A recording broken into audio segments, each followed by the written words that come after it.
Mohon perhatian, semua untuk tenang dan memperhatikan. Karena materi akan dimulai. Jangan lupa untuk like, komen, subscribe, dan aktifkan lonceng semuanya agar Anda mendapatkan pemberitahuan video terbaru dari kami.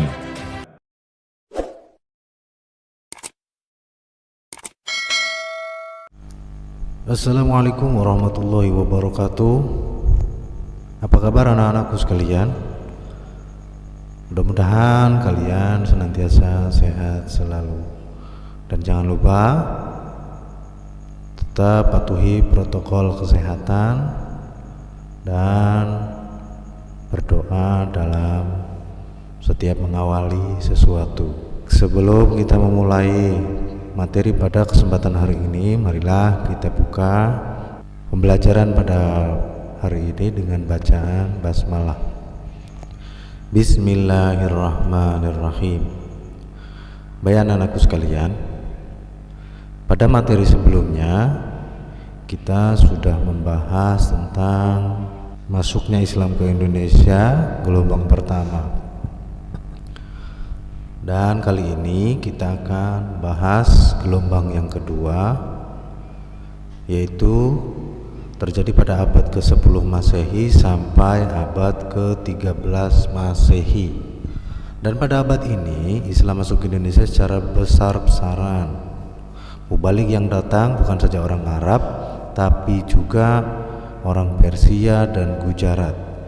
Para mubalik itu terdiri dari para pedagang dan kaum sufi. Pada abad ini, para mubalik tersebut mulai merambah masuk ke pedalaman, memperkenalkan berbagai hal tentang ajaran Islam. Sejak saat itu tumbuhlah kelompok-kelompok penganut agama Islam di kota-kota dan pedalaman Indonesia. Dari kelompok-kelompok inilah nanti berdiri kerajaan Islam Nusantara. Kemudian pada gelombang yang ketiga terjadi pada abad ke-13 sampai abad ke-15. Pada gelombang ini mubalik yang datang adalah para ahli sufi dan para ahli politik.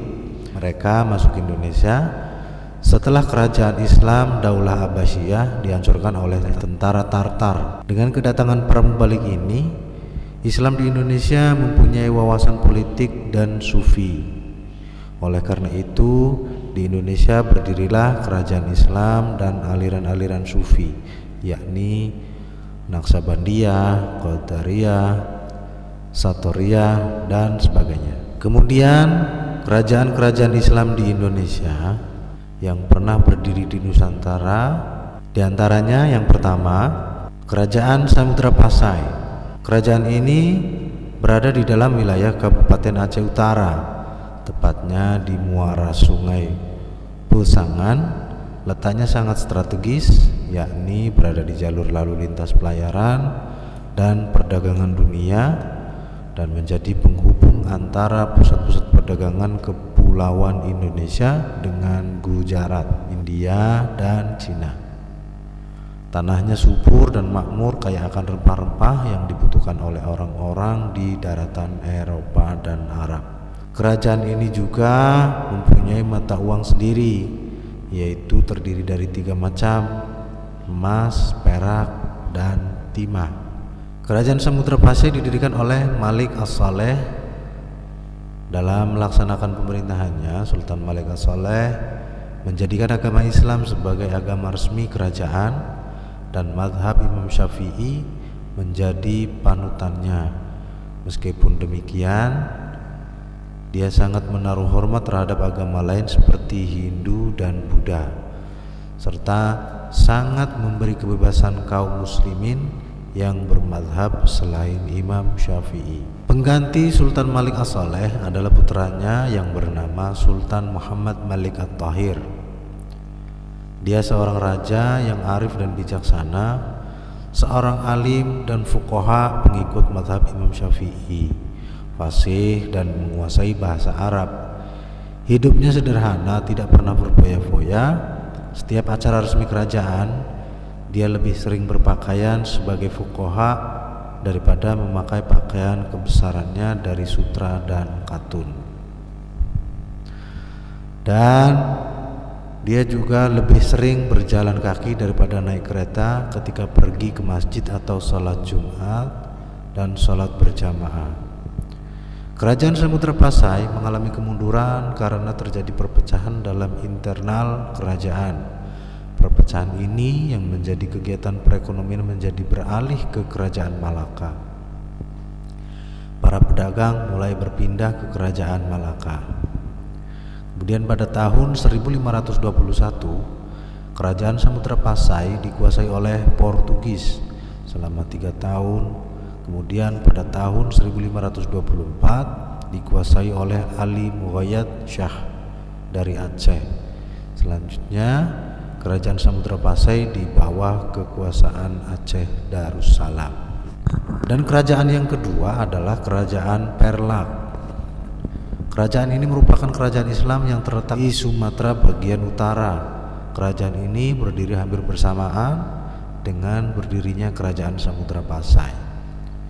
Kerajaan Samudra Pasai menghormati kedaulatan wilayah dan menganggap kerajaan Perlak adalah sahabat dan saudaranya. Persaudaraan ini diperkuat dan dipererat dengan disuntingnya putri Perlak oleh Pangeran Pasai. Kerajaan Perlak didirikan oleh Sultan Alauddin pada tahun 1161 setelah kerajaan Sriwijaya mengalami kelemahannya di wilayah Sumatera Utara. Atas dukungan para masyarakat yang baru memeluk Islam, Alauddin dinobatkan menjadi sultan di Perlak. Dan kerajaan yang ketiga adalah kerajaan Aceh Darussalam. Kerajaan Aceh Darussalam didirikan oleh Ali Mughayat Shah.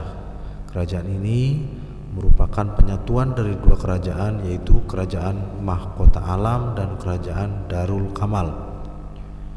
Setelah kerajaan Samudra Pasai dan Malaka runtuh, Ali Mughayat Shah memanfaatkan ini untuk mendirikan kerajaan di Nusantara bagian barat. Ali Mughayat Shah menjadikan Darussalam sebagai pusat kerajaan karena kota Darussalam ini ramai dikunjungi oleh para pedagang asing, khususnya para pedagang muslim. Setelah menata ibu kota kerajaan pada tahun 1524 Masehi, Ali Mughayat Shah mengembangkan wilayah dakwahnya ke daerah-daerah terdekat, yakni antara lain Daya, Pidi, Pasai, dan Deli. Tak lama kemudian Ali Mughayat Shah wafat, kemudian diganti oleh adiknya yang bernama Alauddin Riayat Shah yang bergelar Al-Qahar atau Sang Penakluk. Kerajaan Aceh Darussalam mengalami kemunduran sejak menguatnya VOC di Nusantara. Sejak saat itu kerajaan banyak dikuasai oleh orang-orang keturunan Portugis, sehingga sultan hanya sekedar simbol belaka. Kerajaan yang berikutnya yaitu Kerajaan Demak. Kerajaan Islam Demak merupakan kerajaan Islam pertama di Pulau Jawa. Sebelum menjadi kerajaan, Demak merupakan daerah Kadipaten Majapahit yang bernama Bintoro. Oleh Raja Majapahit yang bernama Sri Kertabumi, Bintoro diberikan kepada anaknya yang bernama Raden Fatah untuk memimpin daerah Bintoro dan sekitarnya sebagai raja muda atau adipati. Setelah kerajaan Majapahit mengalami kemunduran, Raden Fatah atas dukungan para wali dan ulama-ulama tanah Jawa mendirikan kerajaan Islam ini di pesisir pantai utara Jawa. Kerajaan Demak ini menjadi salah satu kerajaan maritim yang hebat di Asia Tenggara. Raja Demak yang memimpin setelah Raden Fatah adalah Adipati Unus. Pemerintahannya sangat singkat, yaitu 3 tahun lamanya. Walaupun singkat, Sultan Adipati Unus banyak berjasa dalam mengamankan wilayah dan dakwah Islamiyah. Adipati Unus juga menjadi pemimpin dalam perlawanan mengusir Portugis di Selat Malaka. Raja Demak yang terakhir adalah Pangeran Trenggono. Beliau adalah adik kandung dari Adipati Unus pada masa pemerintahan Sultan Trenggono. Kerajaan Demak mencapai puncak kejayaannya. Ia menjadikan Demak sebagai pusat kekuasaan di Jawa dan sebagai pusat penyebaran Islam di Nusantara. Kerajaan selanjutnya yaitu Kerajaan Pajang. Kerajaan Pajang didirikan oleh Joko Tingkir atau Mas Karebet pada tahun 1568 Masehi. Dia adalah anak Kebo Kenanga dari desa Tingkir dekat Salatiga dan juga menantu Sultan Trenggono. Joko Tingkir dinobatkan menjadi Sultan Pajang oleh Sunan Giri dengan gelar Adiwijaya. Setelah Joko Tingkir dinobatkan menjadi sultan, langkah pertama adalah menaklukkan daerah-daerah yang memisahkan diri. Daerah-daerah itu antara lain Jipang, Demak, Jepara, Pati, Banyumas, dan Madiun. Namun kerajaan Pajang ini tidak berumur panjang. Pada tahun 1686 diganti oleh anaknya yang bernama Pangeran Benowo. Dan kerajaan yang keenam adalah Kerajaan Mataram. Cikal bakal Kerajaan Mataram terletak di Alas Mentaok, Kota Gede. Daerah ini bernama Mataram, merupakan tanah yang dihadiahkan oleh Joko Tingkir kepada Ki Ageng Pamenahan atas jasanya mengalahkan Aryo Penangsang. Pada tahun 1578 Masehi, Ki Ageng Pamenahan membuat keraton di Kota Gede bernama Mataram di bawah kekuasaan Pajang. Pada tahun 1584 Masehi, Ki Ageng Pamenahan wafat dan diteruskan putranya bernama Panembahan Senopati. Panembahan Senopati memindahkan pusaka kerajaan Pajang ke Mataram. Dengan dipindahkan pusaka Pajang tersebut, Mataram sebagai penerus kerajaan Pajang dengan rajanya Senopati. Pengganti Panembahan Senopati adalah putranya yang bernama Sultan Anyokrawati. Ia tetap meneruskan cita-cita ayahandanya ingin menjadikan Mataram sebagai pusat kekuasaan Jawa. Namun perjuangannya semakin sulit karena banyak para adipati melepaskan diri dari Mataram. Sepeninggalannya Panembahan Senopati, Mataram dipimpin oleh Sultan Agung Hanyokrokusumo. Ia dinobatkan sebagai Raja Mataram pada tahun 1631 Masehi. Cita-cita pendahulunya tetap dilanjutkan, yakni menjadikan Mataram sebagai pusat kekuasaan di Jawa. Ia pun bercita-cita Mataram sebagai pusat perjuangan penyebaran Islam di Jawa. Sultan Agung merombak kalender Jawa menjadi kalender Islam. Nama-nama bulan Islam dirubah seperti Muharram menjadi Suro, Safar menjadi Syafar, Rabiul Awal menjadi Maulud, dan seterusnya. Terhadap tradisi Jawa seperti selamatan orang mati, upacara kelahiran bayi, upacara pernikahan, dan seterusnya tidak dihilangkan tapi diisi dengan amalan-amalan Islam. Setelah Sultan Agung, raja-raja yang memimpin mengalami kemunduran. Raja-raja yang memimpin malah bersekutu dengan VOC Belanda. Hubungan antara ulama dan Mataram menjadi tidak harmonis. Terjadi pemberontakan-pemberontakan yang dilakukan karena raja yang berbuat sewenang-wenang. Melalui perjanjian Salatiga pada tahun 1757 Masehi, Mataram dipecah menjadi 4 kerajaan, yaitu Kasuhunan Surakarta, Kasultanan Ngiyogyakarta, Kerajaan Pakualam, Kerajaan Mangkunegara. Sejak masa inilah kerajaan Mataram hanya simbol belaka, kekuasaan di tangan Belanda. Kemudian yang ketujuh, Kerajaan Cirebon. Awal mulanya Cirebon ini sebuah kampung nelayan yang dihuni oleh masyarakat Muslim. Sebelum berdiri kerajaan, di Cirebon berdiri pesantren yang bernama Gunung Jati yang diasuh oleh Syekh Datuk Kahfi. Atas bantuan pesantren didirikanlah kerajaan Cirebon ini. Salah satu pemimpinnya adalah Syekh Syarif Hidayatullah yang terkenal dengan Sunan Gunung Jati. Syekh Syarif Hidayatullah inilah yang menurunkan dinasti Raja Cirebon dan Banten. Terhadap pengembangan Islam, jasa Sunan Gunung Jati sangat besar. Ia mengembangkan Islam dari Cirebon ke daerah-daerah lain di Jawa Barat seperti Majalengka, Kuningan, Kawali atau Galuh, Sunda Kelapa, dan Banten. Khusus untuk Banten, Sunan Gunung Jati berhasil mendirikan Kerajaan Banten sebagai pusat pengembangan Islam dan perdagangan. Yang kedelapan, Kerajaan Banten. Sebelum berdiri sebagai pusat kekuasaan Islam, Banten adalah pelabuhan dagang di bawah kekuasaan Pajajaran. Letaknya adalah 10 km sebelah utara kota Serang sekarang. Ketika Sunan Gunung Jati datang mengembangkan Islam di Banten, ia merasa perlu untuk mendirikan kerajaan sebagai pusat dakwah Islamiyah di wilayah ujung kulon ini. Kemudian, sebelum kembali ke Cirebon, ia mendirikan kerajaan untuk diserahkan kepada putranya yang bernama Maula Hasanuddin.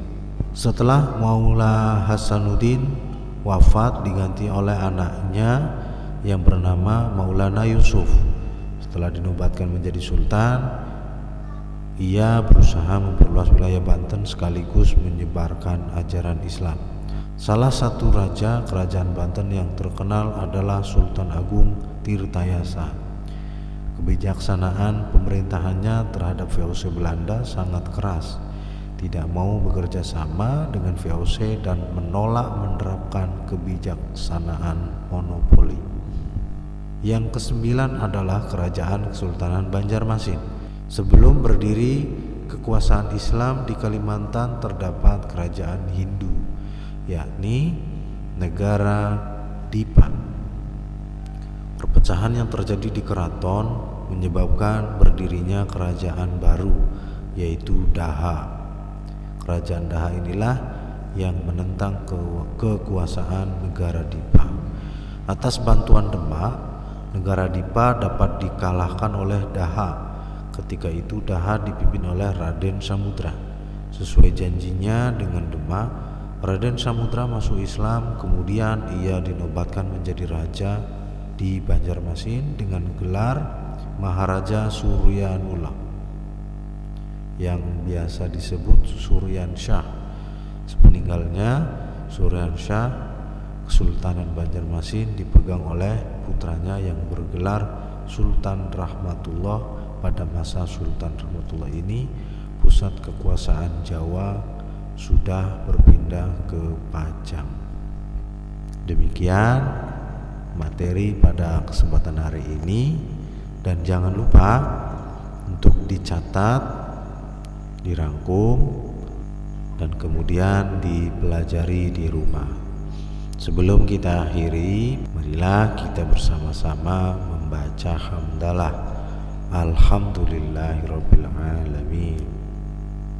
Terima kasih. Semoga kalian senantiasa mendapatkan kesehatan dan kita bisa berjumpa kembali. Saya akhiri. Wassalamualaikum warahmatullahi wabarakatuh.